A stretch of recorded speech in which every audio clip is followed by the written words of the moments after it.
Lockdown के इन 2 महीनों के दौरान आरंभ से लेकर आज तक मन में कुछ विचार उठे जिन्हें मैंने कविता में बद्ध कर दिया। पहली कविता है घर। ऐलान हुआ घर पर रहो, ऐलान हुआ घर पर रहो, सुरक्षित रहो। पर घर कहाँ है?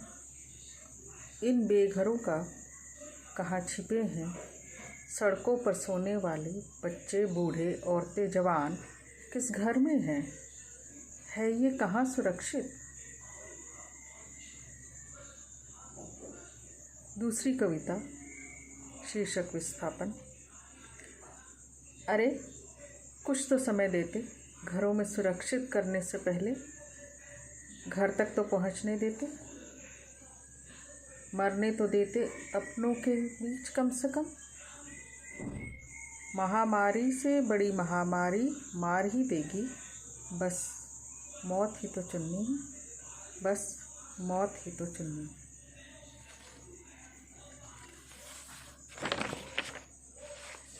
इस दौरान घर की स्त्रियों को लेकर एक छोटा सा विचार उठा। शीर्षक है लॉकडाउन में मोनालिसा की मुस्कान। उसके चेहरे पर टेढ़ी सी है मुस्कान, घर के पुरुषों की बेचैनी देखकर। सुना है उसने, शोध से पता चला है, पुरुषों पर पड़ रहा है बुरा प्रभाव घर से और घर में काम करते हुए। उजड़ रही है नींद पुरुष की, मुस्कुरा रही है घर की मोनालिसा। पूछ रही है वो, क्यों जनाब कैसा लग रहा है? हमें तो आपने न जाने कब से लॉकडाउन कर रखा था। हमारी उड़ान पर पाबंदियां लगाकर, थोड़ी थोड़ी छूट देकर जायज कर दिया था जीवन भर का लॉकडाउन।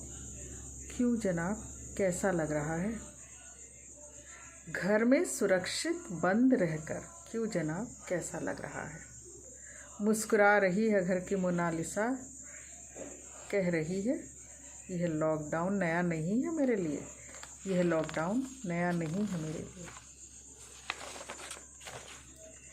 इस बीच एक दुखद समाचार पढ़ने को मिला जिसमें कहा गया कि पाया गया कि ऐसी बहुत सारी औरतें हैं, बच्चे हैं जिन्हें बहुत ही बुरी परिस्थितियों से बचाया गया और वो धीरे धीरे अपनी ज़िंदगी को सामान्य बना रहे थे। पर इस लॉकडाउन के दौरान उन्हें अपनी पुरानी पीड़ा से रूबरू होना पड़ा। उनको यादें पुनः उन्हीं परिस्थितियों में वापस ले जा रही थी। कविता है बंदी। सुनो, नहीं डरती मैं किसी महामारी से, पर डरती हूँ मैं इन इंसानों से जिनके साथ मैं बंद हूँ, उनकी क्रूरता से, उन यादों से जो घेरती हैं मुझे इस घुटन भरी तालेबंदी में। चाहती हूँ कि सामना करूँ उस अदृश्य दुश्मन से, चाहती हूँ कि सामना करूँ उस अदृश्य दुश्मन से जो बेहतर है इन इंसानों से जिन्होंने इस कीड़े को पैदा किया।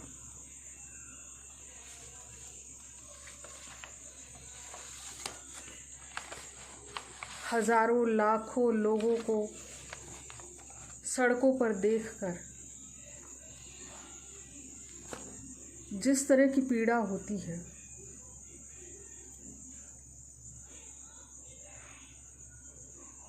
उसी पीड़ा का एक ये परिणाम है ये कविता दुहाई।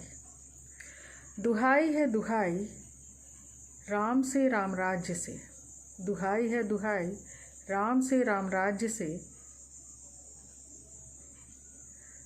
पिता की प्रतिज्ञा के सम्मान में 14 साल का चुना वनवास, एक उठी उंगली के जवाब में गर्भिणी पत्नी को दिया वनवास।